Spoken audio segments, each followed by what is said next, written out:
என்ன ஒண்ணுமே புரியல? இன்னும் புரியலையா? ஒன்னும் புரியல புரியல. சும்மா இருக்கா பாரு. மம்மி நம்ம கடையில தான் சாமான் போடுவான். சாமான் போடுறாங்க. பல்லு பண்ணி செட்டாரா பல்லு. யார பல்லு? பல்லு பல்லு யாரு பல்லு?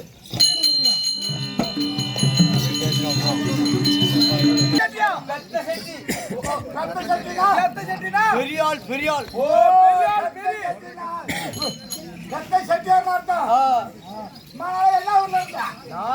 நான் வெளிநாட்டுக்கே போவோம். ஆமா வெளிநாட்டு போவோம். என்ன செட்டியார் நடிச்சிருக்கீங்க நீங்க? நான் யார் தெரியுமா? இப்ப சபைக்கு முன்பாக வந்தேன். பாய போடுறேன். பாய முடியாது. எப்பேற்பட்டாலு தெரியுங்களா? அப்படியா சொல்லு.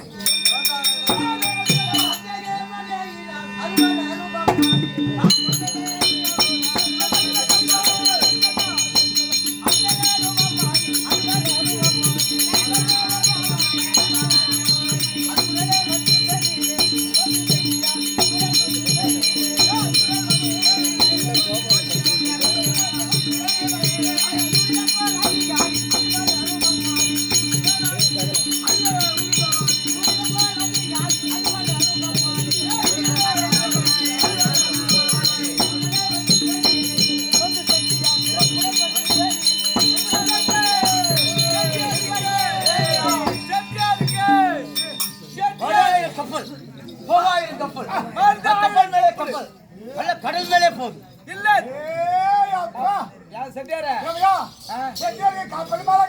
கப்பல் மேல கப்பல் இல்ல. 1000 கப்பல் 1000 கப்பல். அந்த கப்பல் எங்கேயா போகுது எங்கேயா வருது? அது கடல் மேலே போகுது. ரோட்டு மேலே போகுது. அதாவது சிங்கப்பூர், மலேசியா, ரங்கூன் அப்படி மேலே நாட்டுக்கே போகும். எல்லாமே அதெல்லாம் செல்வந்தர். அப்படி புதன் செட்டியார வந்துக்கிறேன். நான் எப்படி பட்டால் தெரியுமா? கிரக மண்டலத்தில் இருக்கக்கூடிய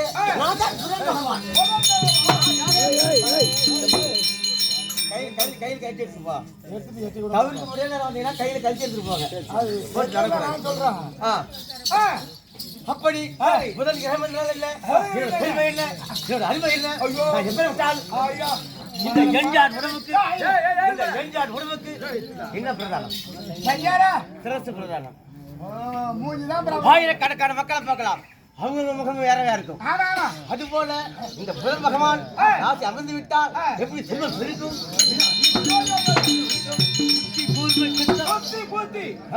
புத்தி அனைத்தும் கிடைக்கும்.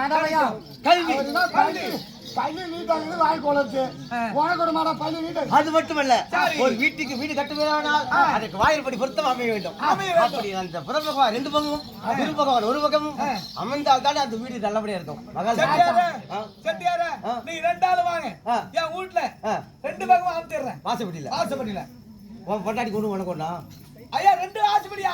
சரி, அப்பேற்பட்ட அந்த புதன் பகவானை திருத்த பொந்து செட்டியாராகத்தானே ஒரு பணக்கார கிரகமாக வர சொல்லி இருக்கிறார் வனலட்சுமணன். பார்க்க வேண்டும். பார்க்கலாமா?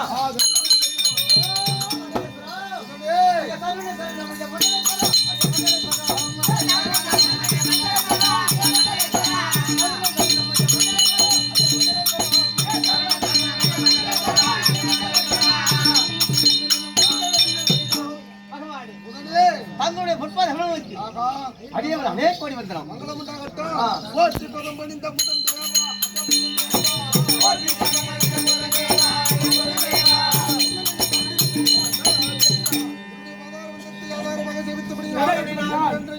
என்னுடன் சேர்ந்து நீண்ட நாள் சந்தோஷமாக தானே வந்திருப்பேன். அப்படியே ஆகட்டும்.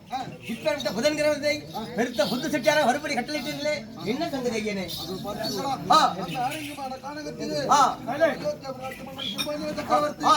இன்றைக்கு சனிக்கிழமை சாகச் செல்கிறார். நான் திசை நடத்துகிறேன். என்னுடைய திசையிலோ என்னுடைய பார்வையிலோ ஒருவருக்கு உயிர் போகக்கூடாது. உயிரை வைத்துதான் சித்திரவதை செய்வது. ஆகலால் அந்த ஆரஞ்சமான காணகம் சென்று அவன் சாகச் செல்வதை முதலில் தடுக்க வேண்டும். அப்படி தடுத்து நிறுத்திய பிறகு அப்பா எப்பேற்பட்ட ஒரு மனிதனாகட்டும் எவ்வளவு இன்னல்கள் வந்த பொழுதிலும் ஒரு மனிதன் தற்கொலை முயற்சிக்கு செல்லக்கூடாது. நாம் இருந்து அனுபவிப்பதை விட நாம் இறந்த பிறகு அனுபவிப்பதுதான் அதிக சோதனையாக இருக்கும். ஆதலால் நீ பேர்பட்ட நிலைமைக்கு உனக்கு வர காரணம் என்ன கேட்டால் சொல்லுவான். குருமொழி தவறாமல் நான் விரதம் செய்து வந்தேன். இன்றைக்கு விரதத்தில் கை காசு இல்லை. நாராயணுக்கு விரதத்தை ஏற்படுத்த வேண்டும். கையில் காசு இல்லாததால் நான் சாதத்தில் விசர்ஜனை நிலவா தெரிவிப்பான். அப்பா யாதொன்றிற்கும் கவலைப்படாது. நீ அந்த நாராயணுக்கல்லவா அர்ப்பணம் செய்கிறாய் விரதத்தை. என்னுடைய நெற்றியிலும் பார்க்கலாம் இருக்கிறது. உன்னுடைய நெற்றியிலும் பார்க்கலாம் இருக்கிறது. நானும் நாராயணுடைய பக்தன் தான். ஆனபடினால் இடத்தில் நிறைய பொருட்கள் இருக்கிறது. ஒரு நல்ல விஷயத்திற்காக என்னுடைய பொருள் செலவாகட்டும்.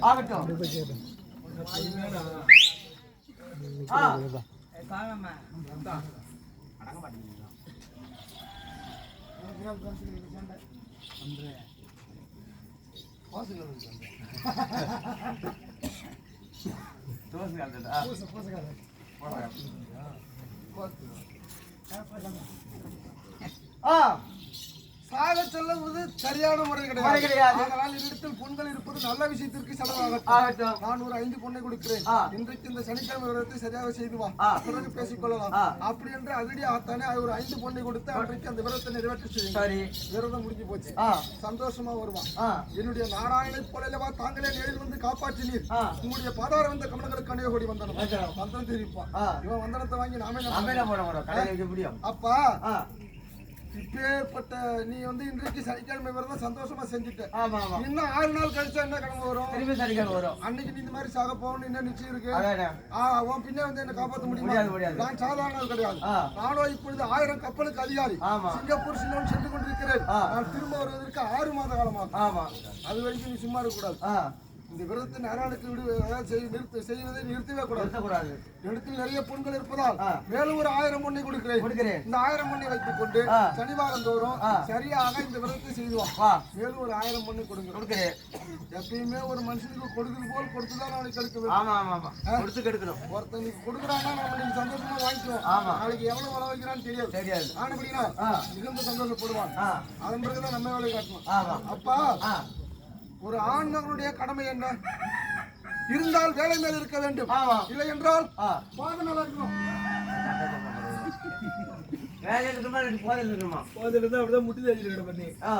வெளியில காட்டு பாருங்க.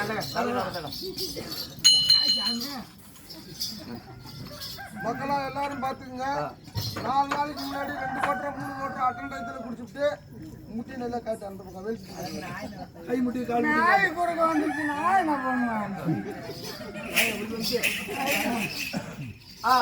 குடிச்சுட்டு போறவனுக்கு புத்தி வெள்ளா வேலை மேல இருக்கணுமா இல்லைன்னா போறோம் இருப்பீங்க கடைக்கு முன்னா சரி அதுக்கே கூடி வச்சுக்கிறோம். அப்படி ஆத்தாலே ஒரு ஆண்மனுடைய கடமை என்னவென்றால் சம்பாத்தியம் செய்ய வேண்டும், உழைக்க வேண்டும், சம்பாத்தியம் செய்ய வேண்டும். நம்ம ஈண்டெடுத்த பெற்றோர்களுக்கு நம்முடைய கடமை அவர்களுக்கு அதாவது உணவு அளிக்க வேண்டும். நம்மை நம்பி வந்திருக்கக்கூடிய எங்கோ பிறந்தால் நம்முடைய ரத்த சொந்தமா இல்ல, எங்கோ பிறந்தால் யாருக்கோ பிறந்தால் நமக்கு மனைவி என்று வந்த பிறகு அந்த மனைவிக்கு தேவையான பணிவிடைகளை அதாவது தேவையான பூர்த்திகளை செய்ய வேண்டும். ஆடை ஆபரணம் உட்பட உடல் சுகம் உட்பட ஒரு ஆண் மகனை எல்லாம் கொடுத்தால் அவர்களுக்கு அழகான குழந்தை பிறக்கும். அந்த குழந்தைக்கு கல்வி செல்வம் தர வேண்டும். இவ்வளவு வேலையும் செய்ய வேண்டுமானால் நமக்கு பொருளாதாரம் பணம் வேணும். நீயோ நாடாண்ட மன்னன், செங்கோல் பிடித்த கரம், உனக்கு எந்த ஒரு தொழிலும் தெரியாது. ஆதலால் நான் மேலும் ஒரு 1,00,000 மண்ணை கொடுக்கிறேன். அந்த 1,00,000 மண்ணை வைத்துக் கொண்டு என்னை போன்றியதாக வர்த்தகம் செய். அதில் வரக்கூடிய லாபத்தை 6 மாத காலம் கழித்து நான் வந்து கேட்கிறேன். அசல் அப்படியே எடுத்து வச்சு வரக்கூடிய லாபத்தை ஆளுக்கு போயிட்டே எடுத்துக்கலாம். அப்படி என்று அவனை கடங்கான அவன் அப்பேற்பட்ட அந்த வியாபாரம் செய்வானா? வியாபாரம் என்பது அவனுக்கு புரியாமல் படிக்க தாங்கள் கொடுக்கக்கூடிய பணத்தை நீங்கள் வாங்கிக் கொள்வார். வியாபாரம் என்ன என்றால் கோட்டைக்கு போறோம். இப்ப இங்க ஒரு கடை வச்சிருக்காங்க. கோட்டையில போய் 100 ரூபாய்க்கு 1 கிலோ பருப்புன்னு வாங்கிட்டு வருவாங்க. இங்க வந்து என்ன விலைக்கு விற்கணும்? 100 ரூபாய் விற்கணும். விற்கலாமா? கட்டுப்படி ஆகாது. ஏன் ஒரு 99 ரூபாய்க்கு தான் விற்கிறது? அது வித்தா நஷ்டம் வரும். ஏன் 100 ரூபாய் பருப்பு எவ்வளவு விற்கிறாங்க இவங்க? 120 ரூபாய் விற்கிறாங்க. அப்ப 100 ரூபாய் பொருள் 120 ரூபாய் வித்தாங்கன்னா அது பொய் தானே? பொய் சொன்னால்தான் வியாபாரம். அதை புரிந்து கொண்ட பிறகு அவன் வியாபாரத்தை நிறுத்தி செய்ய மாட்டான். ஆனபடினால் அவனுக்கு நமக்கு 6 மாதத்திற்கு இந்த 1,00,000 பொண்ணுக்கு 1 ரூபாய் என்று வெட்டி போட்டாலும் 6 மாதத்திற்கு 6,000 செலவு கொடுத்த ஒரு பொண்ணு 7,000. அந்த 7,000 பொண்ணு இப்பவே தாருங்கள் என்று கேளுங்கள். கொடுத்தால் கொடுக்கட்டும். ஆ. இல்லை என்றால் அவன் பின்னே நீங்கள் செல்ல வேண்டாம். ஆமா. அதற்கு நான் ஒரு ஆளை நியமனம் செய்கிறேன். பார்த்துக்கொள்ளலாம், அவனை உயிரை காப்பாற்றி கடங்களாக அப்படியா இருக்கும் தெரிஞ்சு வருகிறேன். அவன் என்ன பண்ணிட்டு இருக்கா? அப்படி ஏமாத்தி போய் மரத்தை துணி போடுவா. ஆமா. அது ஆல்ரெடி தங்கில் கொண்டு ஆலோசனைகள்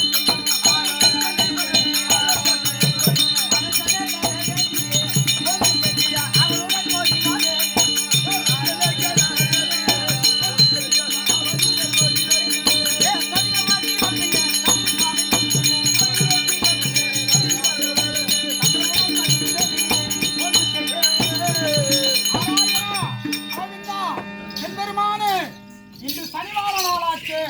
நான் எப்படி விரதத்தை நடத்தினேன்? உயிர் வாழ்ந்து என்ன பிரயோஜனம்? பகவானுக்காக எடுக்கப்பட்ட விரதத்தை நடத்த முடியவில்லை. ஆனால் இந்த உயிர் வாழ்வதை விட உயிரை விடுவதே மேல். இது ஆலமரத்திலிருந்து என்ன தங்குது? நான் வாங்கி கருமரத்தின் அது மூலமே சுவாமி அது மூலமே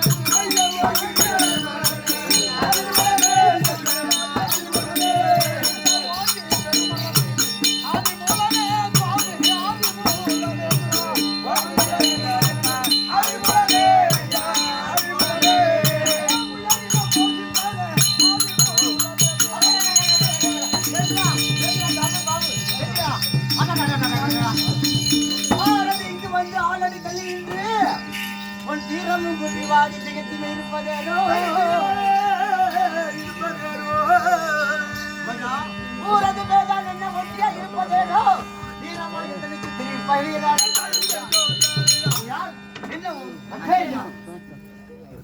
வளர்ந்திருக்கும் அயோத்திமா நகரம் என்னுடைய நகரம். என் பெயரோ கிருபாகர சக்கரவர்த்தி. ஜானகி ஐந்தராய சாந்தசீலன். பஞ்சமாபாவங்கள் அணுகாமல் இருக்கவும் சொர்க்காதிபம் எனக்கு கிடைக்கவும் நான்காம் பதிவு வயிறை கேட்கவும் குருவாகி வதிஷ்ட பகவானை கேட்டேன். 10 திங்கள் 30 திங்கள் சனிவார விரத புண்ணியத்தை நடத்திய ஆனால் பஞ்சமாபாவங்கள் அணுகாது. நான்காம் பதிவு கிடைக்கும் எப்படின்னு தெரிவித்தார். சனிவார விரதத்தை மேற்கொண்ட காரணத்தால் எனக்கு சனி தேசனி என்று நாடு இழந்தேன், நகரம் இழந்தேன், மனைவி இழந்தேன், மைந்தனை இழந்தேன். இன்று சனிவார நாளாச்சு. பகவானுடைய விரதத்தை நடத்த முடியவில்லையே. அப்படின்னு இந்த மரத்தில் உயிரை ஆகில் விடலாம் அப்படின்னு மரத்தினுடைய வீதியில உயிரை விட போனேன். அந்த நேரம் ஒரு மன்னன் அப்படி இருக்கும். ஒரு விருந்தெடுக்க முடியாத சாக போயிட்டான். கொடுத்த கடை கொடுக்க நீ உயிரோடு இருக்க. அது அயோத்தி ஆளும் அண்ணா அண்ணா அயோத்தி ஆளும் அண்ணா அண்ணா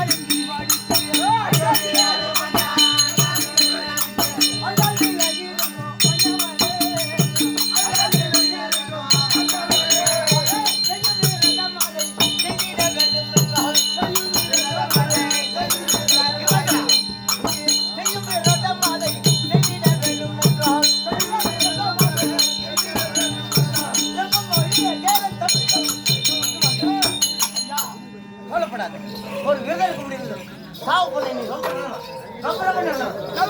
அதனால நான் யாரு பாக்குறியா உதவி செய்ய வந்திருக்கிறேன். எப்பேற்பட்டாலும் தெரியுமா? ஆனா காசிநாதர் எந்த ஊரு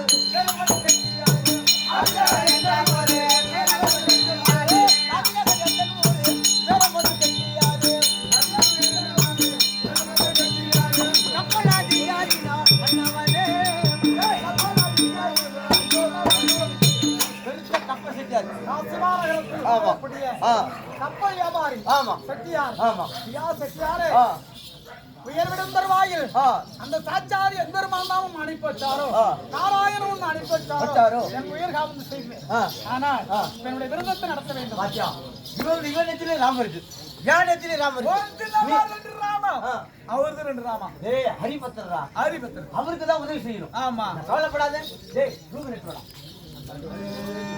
நீ கவலைப்படாம இருக்கு. இன்னைக்கு விரதம் செய்யறதுக்கு ஏன் பொறுப்பு? ஆமா ஏன் பொறுப்பு? அது மட்டும் இல்ல, பகவான் பேரை சொல்லிட்டேன். பகவானுக்கு விரதம் செய்யணும்னா ஓடி ஓடி விடும். ஏன்னா நாராயண கோபால பிச்சை போடணும். நீர் தலைவர் சொல்றது அதனால இன்னைக்கு நான் காசு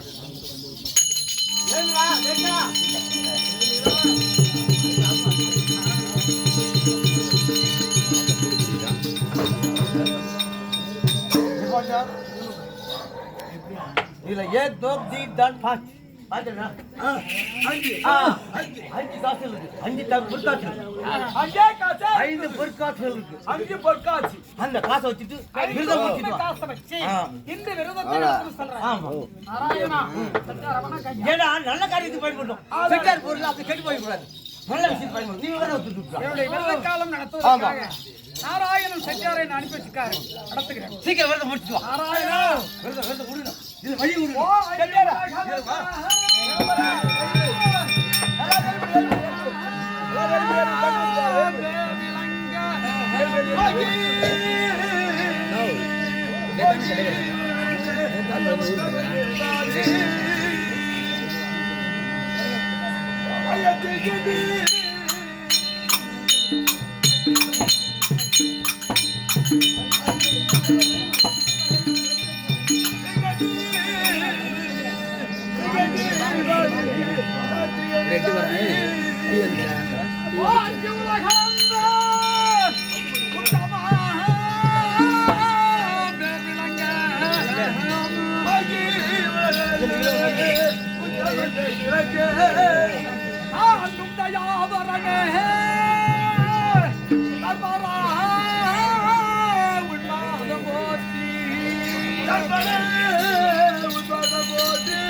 வேண்டும்